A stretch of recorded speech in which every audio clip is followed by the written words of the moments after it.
Hey guys, it's Kevin again. So, as you know, I have kind of struggled this year when it comes to staying up to date with movie reviews, with quite a few videos in particular, but specifically when it comes to movie reviews. I started out the year kind of okay, and then, we're now at a point where we have like 2 weeks left of the year, and I'm still talking about movies that came out in November, when I just haven't been able to stay up to date with them. So I'm sure you're looking at the title and you're wondering, why are you doing this in one video? And the short answer is, I thought it'd be kind of funny. All right. Look. There's definitely a bigger reason beyond that. The real reason, in all seriousness, is that as you know, I've tried to stay as up to date with movie reviews as I can, but we're not approaching, we are at the end of the year. Literally, New Year's is next, Wednesday, or something like that, something crazy. New Year's is in 2 weeks, which is crazy. Time is just moving way too fast, and, as a result, I have quite a few videos that I still need to upload, and this is one of them, and so I figured that just as a way to make things a little bit easier on myself, why not just go ahead and talk about 2 sequels that came out? Because also, here's the thing, these are 2 movies that, yes, I was excited for, but I really don't have a ton to say about. If I were to do these as 2 individual videos, they'd probably be some of my shorter videos in a while because I don't have a ton to say about either of them. So I'm just going to go ahead and combine them into one video. I'm going to try to do it kind of similar to how I did the Russian Doll and Undone Season 2 one, but also try to find some sort of similarities, even though there really isn't much. I mean, one of these sequels is coming out 13 years later, or 20 years later. Another one of these sequels is coming out not even, after another one of these sequels is a sequel that has been in high demand for a while for a movie that only came out back in 2016, 6 or 7 years ago. So that alone makes them different. Obviously, one is an animated movie, one is very much not an animated movie, but still, I just figured, why not just take the time to talk about both of these? They both came out relatively the same time. I have kind of the same thoughts surrounding both of them, so we're just going to go ahead and jump right into it. So we're going to start off talking about Gladiator 2 here, which basically this film, we're following the character of Lucius. He, of course, is the son of Maximus, and he is kind of just living his life kind of secluded, but there is an attack that ends up happening that results in the death of his wife at the hands of this character known as Acacius, and basically, Lucius then goes on this revenge plot of sorts to try to take him down, while also enlisting to become this gladiator of sorts with the help of Macrinus in an attempt to hopefully, get his revenge and also return Rome to its former glory. And I was very excited for this film because, look, I mean, the first Gladiator is just one of the best of its kind, I think. It is just such an incredible film about, bravery and, triumphance. And yes, it has that revenge type message to it, but it also has this message about hope and this message of triumph. And I think that's something that it just does so incredibly well. But it also is Ridley Scott when he was in a point of his career, when he was kind of at the height, when he was seen as one of the best directors out there. And these days, I mean, I wouldn't say, yes, he's still respected because he's Ridley Scott. He's made Gladiator, he's made Alien, he's made Blade Runner, he's made some of the greatest films of all time, but I think it is safe to say that at this point in his career, he is not where he used to be. So while I was very excited for Gladiator 2, and I, really enjoyed the cast that was put together, I really enjoyed a lot of the marketing and, stuff like that, I still was very dubious, just considering that Ridley Scott has not really been delivering the same way that he used to. His previous couple films in particular, I really haven't been that big of a fan of. I mean, I really like The Last Duel. I think that's a very overlooked film that just wasn't really given the proper attention that it really did deserve. But then House of Gucci and especially Napoleon, I really just wasn't into at all. I found both of those to be just fairly forgettable, very mediocre, just very messily handled. Kind of felt like they didn't really have a strong direction either way. And so coming off of those 2 films, yeah, I definitely had a lot of worries when it came to Gladiator 2, but I really was trying to hold out hope because this is a movie that Scott has been trying to make for years now. He's kind of said that this is like his big passion project, and the fact that it was finally coming out and we actually had a cast put together and it seemed like he was passionate about it, I was really hoping this film would deliver. And look, when it comes to Gladiator 2, I will say this, I think this film does overall really deliver in the way that I wanted it to. No, it is not anywhere near the level of the first film, although I think that's a pretty high bar to, I think that's a pretty impossible task to accomplish considering just how beloved and incredible that first film is, but I do think it still is a pretty effective sequel that certainly has a lot more going for it than I really was expecting, and that's something I really did appreciate, and that I think, it does do its job really well in that regard. And so, similar to my Wicked review, I'm gonna try to split this into like a pros and cons thing. So I'm gonna start off with the pros, and really I think the first thing to talk about is Ridley Scott's direction, which, like I said, really was like my biggest concern. It's not really an issue here at all. I really do feel like there is this reignited sense of passion and this sense of vision that Scott has for this movie that you really feel all around this film. While I'm not entirely sure if Gladiator 2, was a needed film, and we'll get to that when it comes to the script, from a directing perspective, I think it's exactly the kind of movie that Ridley Scott needed right now. It was the movie that he needed to show that he still does have it in him. When he wants to put together a movie that is something that is, he cares a lot about, and he wants to show that he absolutely, he absolutely can deliver in that way, and I think he does do a really good job here. It does feel like this is a world that's very important to him, and he wanted to do what he can to honor it, but also try to do something a little bit different. There are things that he can do now that he couldn't do then, and I think that he's able to showcase that very well within this movie, and that's something I definitely was very impressed by. I think from a directing perspective,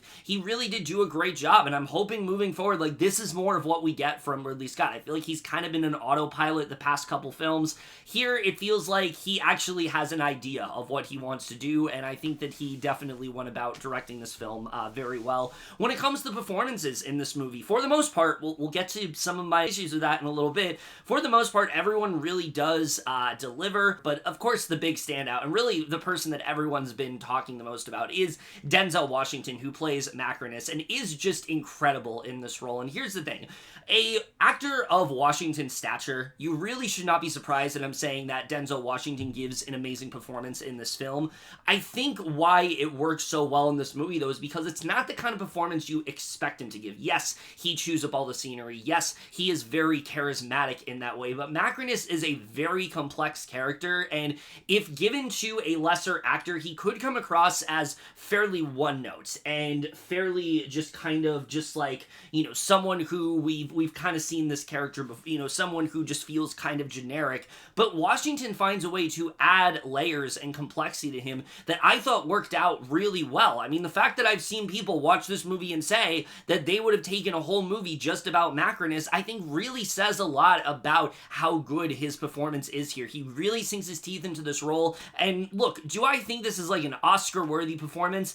From Washington standards, no, this is not like on the level of like a Fences or a Flight or something like that. It's not something where it's like, oh, this is just one of the best performances he's ever given, but I do think that Washington shows that like he still absolutely has it in him, and just reminds us of just the kind of caliber that Washington has as an actor. He has this magnetism, he has this sort of, just quality to him that a lot of actors just simply aren't able to surpass. And I think, we've heard recent reports that Denzel Washington is thinking about retiring, and that day is going to be a very sad one when it occurs, but honestly, I give him a lot of respect because it really does seem like he is attaching himself to projects that he really does care about. He was recently just cast for Black Panther 3. I'm very excited to see what he's going to do, but especially coming off the heels of this film, I am eagerly waiting to see what he is going to do here, because I think he gave just such a fantastic performance here. So he is really the one that everyone's been raving about, and rightfully so. I do think there are some other performances here that are definitely worth noting, particularly Pedro Pascal, I think has not really been talked about a lot,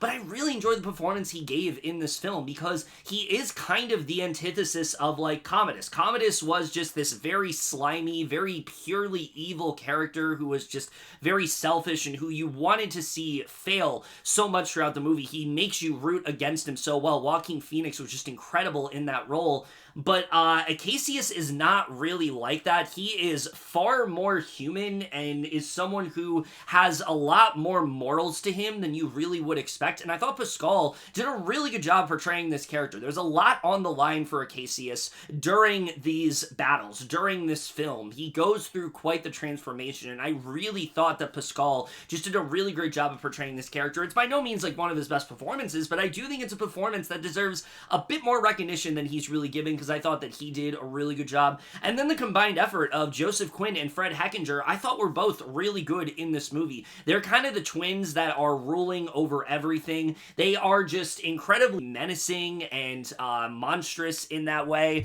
but also very obnoxious with the way that they go about things, but yet they also have this power and this control, and you fear them every time they're on screen, but you also are excited when they're on screen just because of this energy that they're bringing, and I thought the both of them just did such a great job here. Quinn, in particular, really does deliver in this movie and continues to show, I think, why he is just such a talented actor. You know, I've seen him in a couple things now, and he's given different performances in all of them, and I'm just really excited to see what he's going to do as an actor moving forward, because I think he really is turning into something special, and I think he's definitely an actor to watch out for sure. And then Connie Nielsen, also very good here. Definitely not in this movie as much as she is in the first one, but she actually does have some pretty tender, emotional moments, and I think that she handles all of those very well. So again, I think for the most part, acting is very good here, and I was definitely impressed by that.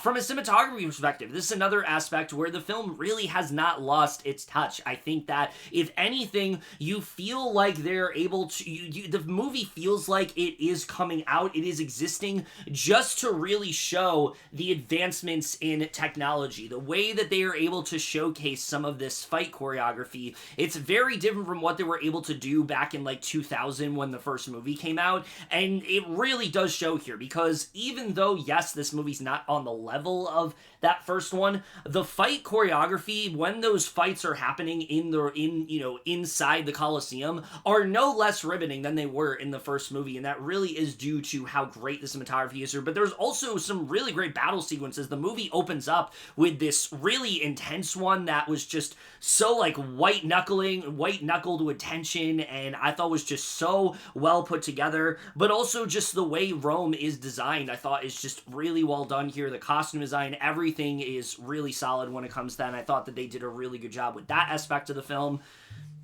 And then the score also is still really good here. I mean, I don't think that, again, similar to the first movie, I know I'm saying this a lot, it's not on the level of the first film. I think that, Harry Gregson Williams still does a really good job when it comes to the score here, what he's able to put together.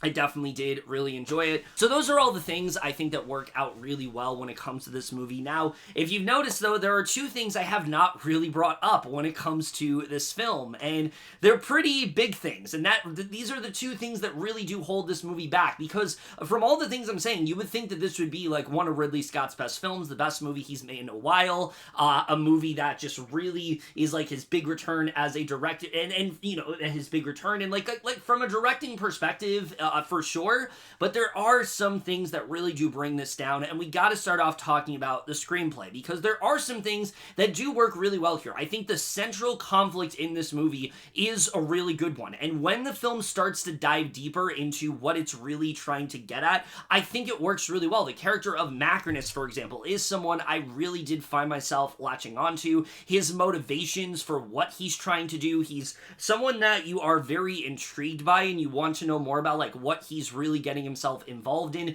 Seeing the way that Rome itself has kind of evolved, I think is all just really well done, the way that is constructed.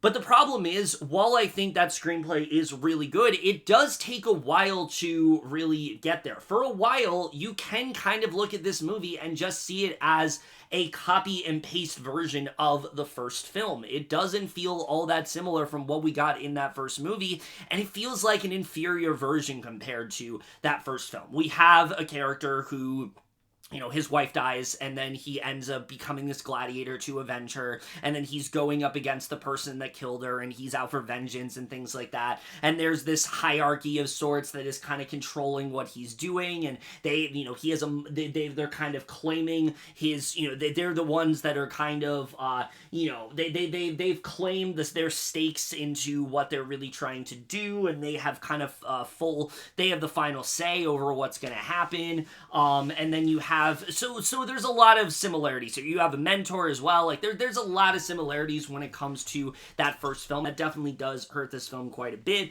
But I think once it starts to separate itself from that first movie and goes in a different direction, I think the film gets a lot more exciting and a lot more fulfilling in that way. Where they end up taking the story in the third act of this movie in particular, I was pretty shocked by. I did not expect them to go in the direction that it did, but I think that the third act of this movie is good enough to where I did find the film to be mostly satisfying. I did feel like, okay, this movie does have a purpose. It did try to do something different. It did try to pivot things a little bit, and that's something I really did end up appreciating, because they could have easily just done like a straightforward, like, not a remake necessarily, but like rehashing of things from the first movie, and they don't necessarily do that, and that was something I was impressed by. But the issue really does become when they try to connect it to the first movie. It just feels a little bit flimsy with the way they try to do that here. There are a lot of winks and nods to that first film, but the problem is that there are things that they try to keep at arm's length in the beginning of this movie that we already know are going to happen. The marketing has very much said that this character is the son of Maximus, and that this character's name is Lucius, is Lucius, but for some reason, the movie wants to withhold that from us, and they try to make it this twist of sorts in the third act until like an hour and a half or so into this movie, and by that point we already feel like we are ahead of the film, so it just kind of feels like we are padding things out. And in some ways I kind of was watching this feeling like maybe you don't need to connect this to the first film, maybe you don't need this to be like the son of Maximus and things like that, maybe he should just be someone that was like inspired by Maximus. Maybe that would have worked a little bit better, because when they did start to connect things together, I kind of was not as interested. I felt like it kind of lessened some of the story that was going on, because it kind of felt like the film itself didn't feel like David Scarpa did not feel confident enough that you could watch this movie and that these characters could just stand out on their own. They always have to tie it back to the legacy of other characters, and I just feel like this is one of those instances where you just didn't really need to do that. I think you easily could have just had this stand out on its own, and it honestly would have turned out to be a lot better as a result. So I do think that really did hurt the film in quite a few aspects. But beyond that, I think really the biggest issue with this movie, for me at least, is really when it comes down to the characters in this movie. I mean, you look at the first movie, and I mean, Maximus is just one of the best lead characters ever. There is so much, there's just so much trauma he goes through within that. There's so many traumatic experiences he goes through without that movie, and throughout that movie, and just seeing his character evolve and the way that he grows and turns into this hero of sorts and turns into someone that is respected and loved. It's just such a fantastic character arc to watch. And then you have Commodus, who, like I said, is the perfect antithesis of that. He's someone who is so selfish and disgusting, and someone who you just want to see fail at every possible opportunity.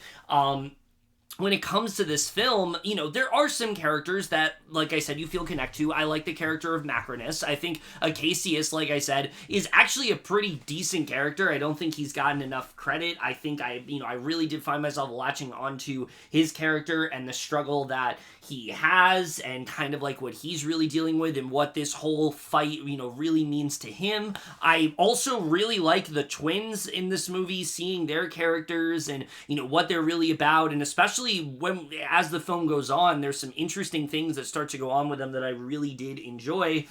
Unfortunately, when it comes to our lead character here, Lucius is just not a character I found myself that compelled by. I didn't find him to be that interesting of a character. He kind of just feels like the stereotypical, warrior who is kind of thrust into this whole thing, and a lot of the time just kind of feels like he is in his father's shadow, and quite literally, because he's constantly, talked about as like, oh, you're just as strong as Macronus, oh, or you're just as strong as Maximus, oh, you're such a threat, you're so intimidating in that way, and I just didn't really feel that from him. He felt like a very passive character, and to be honest, I think a lot of that, unfortunately, is Paul Mescal's performance, who, I'm sorry to say, I just wasn't that impressed by in this movie. Normally, I really like the guy. I think that he has given some incredible performances before, but I do think this is a case where I think he is so used to giving these like really subtle, really internal performances where he's playing these like mostly decent guys that are kind of, they have emotional baggage, but they kind of keep it inside of them. Here he is playing a character that is supposed to be a little bit more rougher around the edges, and you just don't really feel that here. I didn't really feel that compelled by his character. I didn't really feel like I was that latched onto him, and as the film went on, I just felt like they were keeping us in the dark for too long, that when they eventually start to reveal the thing that we all know, it just kind of felt obvious, and I thought his performance at that point just kind of felt like it was inferior to the character that he's supposed to be related to. And look, it's a it's a tall task for sure. I mean, Russell Crowe literally won an Oscar for it. That's like the role that made him such a household name at one point. He had this magnetism. He had this, just level of movie star quality that we just don't see much these days. And I think that's why like Denzel Washington's performance sticks out so well. Paul Mescal just doesn't really have that yet. And I'm not saying like he won't have that. I just don't think he's quite there yet. I think he's much better in like smaller, more subtle, in like smaller dramas where he's playing these more like subtle type characters. I think this is just the kind of role that he's just not quite ready for yet. And you really do see him kind of struggle throughout this movie. He does have some, I will say, like as the film goes on, he starts to become a little bit better. It felt like he got a little more comfortable and settled into the role more, but I just didn't feel that convinced by his performance here, and I do think that does bring the movie down in quite a few aspects. I also think the movie is just a little bit too long, and the middle section especially really does kind of drag things down. There's also a few like combat scenes here that are just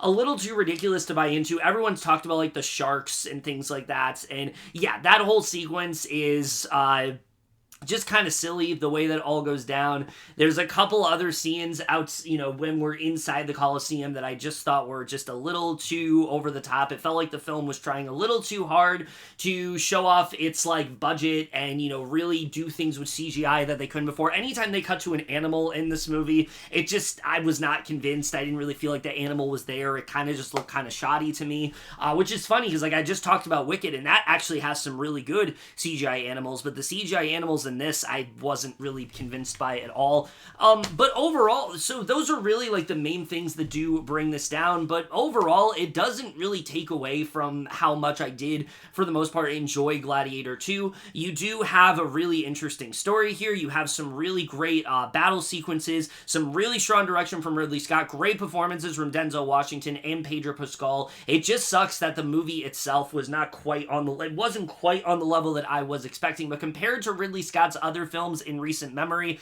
this is definitely an improvement, and I do think really does show that he does still have that, auteur type filmmaker within him that we all know that he is capable of. He is still one of the greatest of all time. I just think he's kind of getting to a point where he's been on autopilot, but I'm hoping this film, like I said, it's really like reignited his passion, because I think he definitely does still have that within him. So overall, I did enjoy this film, and I am going to give Gladiator 2 a B-.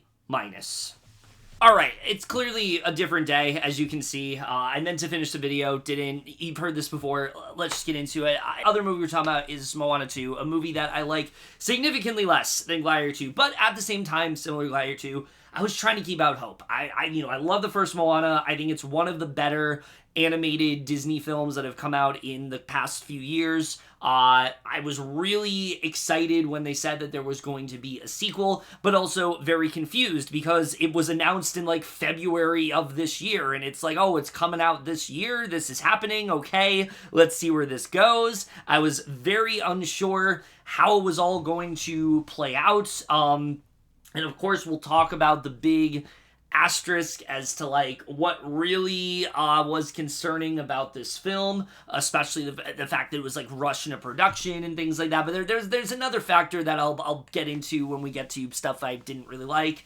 And yeah, like I said, it's not very good. It's the definition, I think, of just a very throwaway and cheap sequel that just really doesn't do a good job of furthering this, universe or characters in any way, and really just feels like a sequel that was put together at the last second, because it was. But anyway, I guess we'll get into some of the positives here. Now, there are definitely things that do work about this film. This is not a terrible movie by any means. It's just a very mediocre one. The one thing, though, you have to credit this film with, and the thing that you cannot deny whatsoever, is the animation, which is just incredible here. I mean, even though this film was clearly rushed at the last second and wasn't supposed to be, made in the way that it was, the animation has not at all suffered. There are some truly incredible sequences in this film, particularly in the third act. I mean, that just absolutely blow me away. The way the ocean just looks so lifelike in that way, the way the ocean just looks so viscerally realistic in that way, and, the way they're able to completely just make you feel like you are in that boat with Moana and her crew. I just continue to be blown away by. I continue to just be so in awe of the way that they are able to improve their animation, and I think it's really is a testament to something you can expect out of every Disney film. Even when they're rushing their animators and abusing them to get stuff done,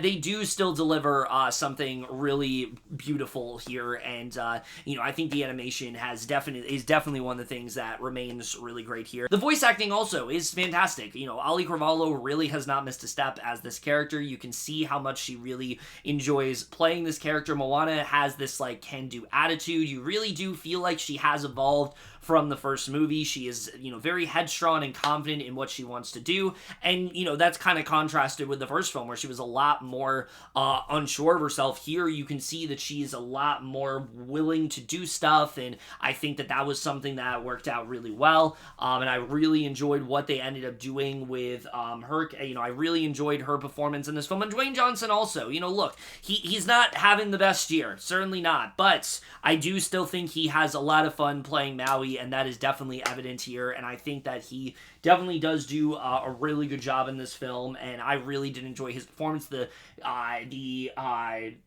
camaraderie between these two characters still is just when the film is really at its best. I think the interplay between them is just so much fun to watch. I really enjoy their dynamic here, and that really continues to be the case within this film. And then I also think some of the things they attempt to dive into in this film, like the idea of Moana trying to find this other family that isn't hers, that, has disappeared. I think there is potential there, and I think, what they hint at in this film does actually work pretty well. I did enjoy, some of the story elements going on there. I think the character of Matani is a character that I was somewhat intrigued by. She has some really good moments in the first act of this film. We'll get into, some things with her, but I think that she definitely did have potential as a character. I think that there are definitely points in this movie that definitely are very exciting and thrilling to watch.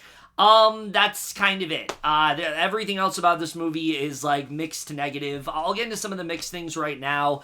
The music in this film. A lot of people have complained about the music. They've said the music is just not on par with the first movie, and yeah, it's not. I mean, Lin-Manuel Miranda is not doing the music here, and you very much do feel it. There does feel like that it just... The songs, they don't feel nearly as exciting. They don't feel as memorable as the first one did. A lot of them do feel like kind of just like, lesser versions of those songs that we've come to know. But there are some that work pretty well. I can't sit here and say that I dislike all the songs in this movie, because Beyond is a song I have listened to constantly. Since they released that song, I have listened to it. I think it's a really good song. I really enjoy it a lot. And I think that it's one of the only songs in this movie that I feel like they actually did put effort into. I would not be surprised if Beyond was like the first song they had in mind, and then they came up with all the other ones, because it very much does feel that way to me. The only other song that I think is worth mentioning is Get Lost, which is like the big villain song, kind of. A lot of fun. I enjoy it. I think Matani, it definitely, like I said, you can look at it as a lesser version of Shiny, but it also is just a really fun song to listen to. I've definitely gone back to it since watching the movie, and it really is the only two songs I go back to when watching the movie, because the other songs here are really not great at all. For every Beyond and Get Lost, there is Maui's Can I Get a Chihu, which is the most obvious. We're trying to replicate You're Welcome, but we don't know how to do it in a way that is anywhere near as exciting and fun as that song. Instead, it just feels really cringy and thrown together. You have We're Back, which is just such a generic opening number. Some terrible lyrics in there. Not a fan of that song at all. And then the other songs here, again, they don't move the needle in any way for me. I found them to be just very throwaway, and they just didn't really put as much effort into them, and so that was something that I found to be quite disappointing in this film. But, of course, I mean, the things we gotta talk about, a lot of things that don't work in this movie, it really is chalked up to one decision that was made in this film, and I haven't talked about it yet because I really just gotta throw it in the negative section here. So it was announced pretty soon after this movie was revealed that basically this wasn't necessarily a film that was put together at the last second. This is not a movie that they decided that they were just going to do. This is not a script that they just came up with. No, this is actually what was supposed to be a TV show that apparently was so good that Bob Iger looked at and said, you can't possibly, put this on Disney Plus, because this was like during the Chapek era when they were doing all these different, TV series based on hit movies, and that's something that Iger's like tried to get away from. And instead of, being like, okay, let's take a few years to rework this into a movie, and let's try to do it in a way that feels, like we've, really taken our time to figure out the best way to structure this in a way that feels organic, in a way that feels fluid, in a way that feels like we are at least somewhat trying to be on the level of the first movie, and clearly is not just a desperate ploy because we had Wish come out last year and that didn't do well, and we want to try to regain our footing as a studio and our reputation, and the only way we're going to do that is recycling IPs that we know are popular. Moana was the most streamed movie of last year, so now we got to throw this together. And yeah, the whole movie just feels that way. There are so many moments in this movie where you watch it and you're like, this is an episode. This is absolutely what an episode of this show would have been. Moana and her crew, they go to this location. You spend a considerable amount of time in this location. There's a song that happens, and then we cut to something else. And then it seems like there's a moment where, okay, this is the cliffhanger for this episode. And then we pick up, and Moana's here, and, her crew is over here, and it seems like, okay, this is the start of the next episode. Like, the whole movie pretty much feels this way. It is very episodic. It doesn't really feel like it has a narrative structure that flows from scene to scene. A lot of the time, it really does feel like this maybe would have worked a lot better as a TV show. And as a result, a lot of the film really does suffer from a script perspective. I think the script here is just very weak as is, and it's unfortunate because I really do look at the writing for this film, and I feel like there are things that could have worked a lot better here. For example, if you haven't noticed, I talked about Moana and Maui. I haven't really talked about their individual arcs in this movie, and that's because I don't really feel like they have one as characters. I feel like Moana's arc here, it's very cut and dry. She wants to try to find, like I said, this village of other people within her island. She's, recognizing there's another island of people out there, and she wants to try to rescue them before they disappear forever, and wants to try to, ingrain them in their culture and things like that. And I think that's a really good idea, but it just feels so surface level. It's like Moana is doing this because she wants to do it now. There's not really a sense of stakes. We're even told that the consequences of this aren't going to happen for a few years, but Moana feels like she has to do this now. So you don't really feel like there's a lot of stakes there, but it also feels like Moana doesn't really have much of an arc here. There's not really a lot that she goes through. They kind of tack something on in the third act of this movie, but overall, her character just feels like she is, it just feels like she has been reduced to really just this like brave warrior of sorts who went from someone that could have been, from someone who was kind of sheltered to someone who's become this like brave warrior and like trying to, rescue people, and someone who's like, going on all these different missions. And, that's kind of all she is now. It doesn't really feel like she has much. I think, Auliʻi Cravalho, she provides a lot to that character. And I think that's why that character works as well as she does, but also because you enjoy her from the first movie. There's not a lot from this film that I can take away and say that's why I really like the Moana character. I don't really feel that when it comes to her. And I kind of feel the same when it comes to Maui, who I just gotta be honest. And look, this is entirely just me pulling this out of my ass. There is no concrete evidence that this is the case. I could be completely off, I could be completely just like, grasping at straws here, but this is what it came across to me. So the movie starts off, right? And you have Moana going on this quest, and you have these other characters who I'll talk about, who I haven't discussed yet, but I'll talk about them in a little bit, and you'll see why I haven't talked about them yet. But, you have that happening, and then every so often, we cut to Maui, and he's kidnapped by this character, Matani, who eventually we find out he has some sort of a connection to. And there is a considerable amount of time in this film where he is off on this side quest, basically, and it feels so disconnected from the rest of the film. And so the reason I'm bringing it up is because to me, it feels like everything with Maui was added at the last second. Like, Maui, for some reason, wasn't going to be in the show. They were going to have Moana and these other characters, and that was going to be the focus, and Maui wasn't really going to be around. And the reason I think that is because, like I said, his stuff feels so separate. When they eventually bring him into the fold, it just feels so forced. It doesn't really feel like Maui has a reason to be here other than he needs to be. It's like they couldn't get Dwayne Johnson for the show, so they just didn't want Maui. And then Dwayne Johnson said, yeah, I'll do it, and now Maui's here. And so as a result, his character also just feels so one note. It feels like he hasn't really gone through that much from the first movie. It does kind of just feel like they have this dynamic now, and there's not really a conflict at play. There is sort of this like role reversal where Maui's like now the more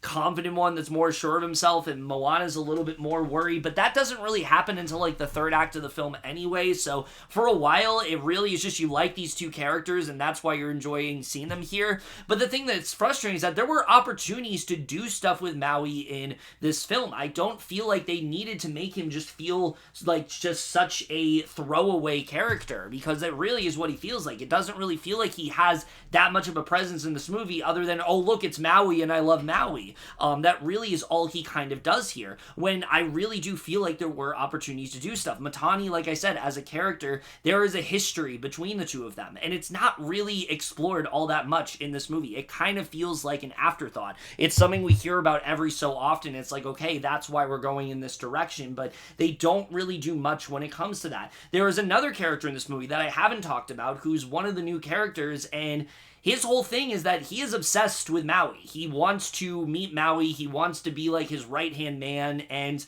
the two of them meet, and they don't really do much of anything there. There's not really much of a dynamic there. You don't really get to see the back and forth between them. There could have been some really fun stuff they do with Maui in this movie, and they don't. And again, that's why I feel like he was added at the last second, because it doesn't really feel like they had any idea what to do with this character other than things they had previously established in the first film. So as a result, I mean, I was just really let down by what they did with him, especially because of the fact that for a good portion of this movie, like I said, Maui's really not there that much. Instead, we are focusing on this whole new batch of characters, and there was an opportunity to be like, okay, we're doing something a little bit different. Let's get to meet some of these characters. But the problem is, we don't really get much of anything from them. I couldn't tell you who they are. I could tell you like one thing about their personalities, but I couldn't tell you their names. I couldn't really tell you what they do in this movie. They are just that disposable. Like I said, one of them is literally just, he's a fan of Maui. He's obsessed with him. He's constantly talking about Maui. He constantly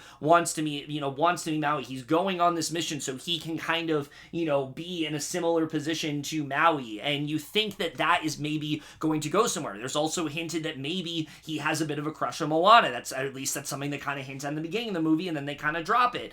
And you think that maybe that's going to go somewhere, and it just kind of doesn't. They don't really do much of anything with him, and it was really disappointing, because I'm like, why? You're bringing this thing up about this character, and you feel like it's going to lead to something, and it really doesn't lead to much of anything at all. Then you have this other character who is clearly supposed to be like the resourceful and clever one, but she's really not. There's nothing she does in this movie where it's like, oh, she's really smart, she's really good at what she does. Instead, it just kind of feels like she is a bit more like kind of incompetent, and they don't really do a good job of explaining why she is this way. There's nothing she really goes through. She's definitely the level-headed one of the group, but other than that, like, there's not really much to say about her. And then you just have this, like, cranky old guy, and that's his entire character. He doesn't like to sing, he doesn't like to participate in anything fun, and that's kind of it. He breaks the fourth wall a lot, and then suddenly there's a moment where there seems like there's going to be a shift with his character, and it just feels abrupt, and that really is this entire movie. It's like any interesting element is just not expanded upon. And especially when it comes to these new characters. And the problem is, like I said, because they are taking up so much time, it feels like they are just placeholders for Maui. And I hate to say that because they are new characters. They're not in any way similar to him. But it's like, why are we focusing on these two characters when we could just have Maui here? And I hate saying that because I would love for them to do something different. Add these new characters, see their dynamic with Moana. But when they are lacking in such a huge way and you're not really doing anything with them, that's really what my reaction is. It's like, why are we focusing so much on them when we could instead be doing this? And so I just found myself very annoyed at the choices they decided to make. I didn't really enjoy any of these characters. There's a song that they partake in that I just did not care for at all. I didn't hate them necessarily, but I was just really frustrated because it's like, I just don't care about anything that's going on here. I like Moana because I liked her in the first movie. There's nothing really in this movie that they're doing that is making me that much more interested in her. Even the villain, Matani, I thought had some potential at first. There is some moments with her I'm like, this could maybe go somewhere, and then they just don't do anything. If anything, it feels like the way they kind of end things with her feels like a setup for something else, and that's really disappointing. It's like, why even introduce this character if you're not going to do anything with her? The actual villain is kind of a non-entity. Like, you hear about it in the background, but doesn't really feel like he has much of a presence on his own. So yeah, I mean, the script is just not really that great here. I think there's so many things just feel slapped together, and it really just makes me feel like there was no way to possibly, translate this to find a way to transfer this from a TV show to a movie and do it in a smooth way. If they wanted to do that, they needed a lot more time to work on this, and they just did not do that. Classic Disney, rushing projects. I know it's crazy. I can't believe they would do that, but that's so evident when it comes to this movie. You cannot watch this movie and tell me that this was the finished product, that this is what they meant to put out, because there is just so many moments where I'm like, this is clearly supposed to be developed a lot more. There's supposed to be a lot more time spent on this, and we are just not getting that. And again, that was just so disappointing for me. So again, the writing is really the thing I think that suffers the most here, but also the pacing of this movie just feels so incredibly brisk. I mean, we are kind of just jumping from one thing to the next. Particularly the first 40 minutes of this movie is so incredibly messy when we are cutting from Moana to Maui, and then we're cutting to this villain of sorts, and then we're hearing about all this other stuff. It just doesn't flow together in a cohesive manner at all, and I really just found myself kind of checking out. I do think once we get to the third act, it starts to slow down a bit, and it starts to become a little bit more interesting, but by that point, again, I had just lost all interest in the movie, and there wasn't anything that third act did that really won me over by the end, so I really just found myself very let down by what was going on. There's also this moment towards the end of the movie that, like, clearly is supposed to be a really big deal. I'm supposed to feel something from this, but unfortunately, I just didn't feel much of anything, and again, it's just a testament to how just kind of lackluster this whole thing feels. It doesn't feel like the movie has, given me has done anything to make this moment feel earned, but it clearly is supposed to, and I can only imagine that, like, this is the part of the movie that they actually put effort into. Like, it's like, oh, this is a movie, let's end this on a pretty epic note. But the problem is the rest of the movie wasn't like that. So just because, yes, maybe the last, 20 minutes are a bit more exciting than the rest of the movie, it doesn't really make it it doesn't feel exciting to me, because I don't feel like they did anything to, make this moment feel like this is what we were leading to. Make this moment feel like something that fits in this movie. If anything, it just makes me wish the rest of the movie was like that. So, yeah, again, just another thing that I just found myself very frustrated at overall. The directing also, I think, again, just not really much to write home about. Doesn't really stick out all that much to me. And that's really the best way I can describe Moana 2. It's a very disappointing throwaway sequel. It's not terrible. There are moments that definitely do work. The voice acting is still very good. There are some songs in there I enjoyed. There's some beautiful animation, but overall, it is just such a disposable and throwaway movie that you will forget in like, you know, like just a couple hours after you watch it. There are moments that had potential, but pretty much anything that seemed like it had potential has clearly been stripped away in favor of a much more rushed and cobbled together film that just does not feel like it was ever meant to work as one. I understand that they wanted to make a second film, but they clearly have fast-tracked it, and as a result, it just feels like it wasn't really well thought out. It doesn't really feel like the time and energy was put into this, and it's just disappointing to see. I mean, this is Disney, who has given us some great films before, but they just have really been lacking lately, and I don't think it's because of the amount of projects they're taking on. I think they're just not really taking their time. They're not looking at these projects from an individual perspective and thinking, what can we do to perfect that? No, what they're thinking is, well, we gotta hit this release date, and we gotta make sure that this movie comes out on that release date, and it doesn't matter if there's any script revisions that we need to do. It doesn't matter if there are things that, you know, happen in this movie that don't really feel like they have much of a purpose. It doesn't matter that there are things, it doesn't matter that there are, you know, elements of this film that definitely need to be worked on. No, none of that. It doesn't matter that the songs feel so lackluster compared to the first movie. No, none of that matters. We just got to make sure this movie comes out and it makes a lot of money. And look, it's made a lot of money. It's worked out for them. But I really hope that because it made so much money, as a result, Disney does decide to do a Moana 3 and make sure that they put that effort into that third movie. We are absolutely going to get a third movie, and look, with the way things leave off, I'm interested. I'm interested to see where they're going to go. I am hoping that this is just a misstep and we get to Moana 3 and it's like,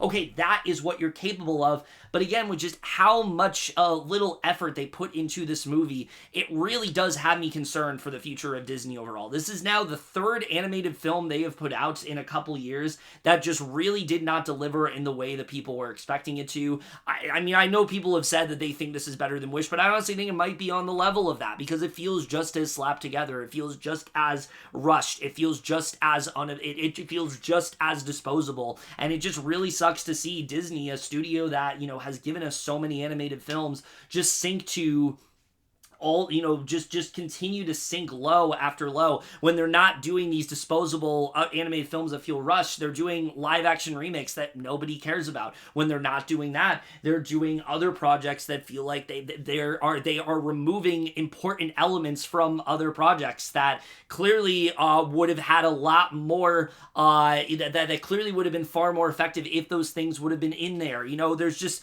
so many things going on, and this is just another thing to get frustrated at. I know I'm going on and on about this, but this was just a very disappointing film all around. It's not a terrible movie, but again, it's just one that I just found myself very let down by. So overall, C for Moana 2. Really not much of anything to say here other than it's just very disposable, and I really wish that it could have been a lot more, but unfortunately, because of Disney being Disney, it really just failed to live up to any expectations that anyone had going into it. But also, I don't know why I had any expectations considering that this was never meant to be a movie in the first place. So maybe I'm just the one that's gullible in this scenario. So I don't know. Yeah, overall, that's really it for this video. Like I said, two very different movies, not a ton in common, but I just knew that this was a video that I need to get done for a while. I thought it made sense to condense this into one review, and so I hope you enjoyed what you got here. I ended up talking about one movie way more than the other, which is not what I expected. The movie I talked about more, I expected to talk about less, but that's usually how these things end up going. But that's really it for this video. Hope you guys enjoyed it. Let me know what you guys thought of either of these movies. Love to hear your thoughts on both of them. And if you like this video, I have plenty of other movie reviews that will be coming in the next few days, or the next, yeah, I mean, we're at the end of the year, so I'm trying to get out as much as I possibly can. I have other TV reviews. I just did my review for the finale of Survivor and things like that, so definitely look forward to that. I also have other, you know, a plethora of other movie and TV reviews coming up, so definitely, you know, consider checking out my channel, and also consider subscribing. Would love to have you be a part of all of that. But that's really it for this video. Hope you guys enjoyed it, and I will see you guys later. Okay, bye. What lies beyond?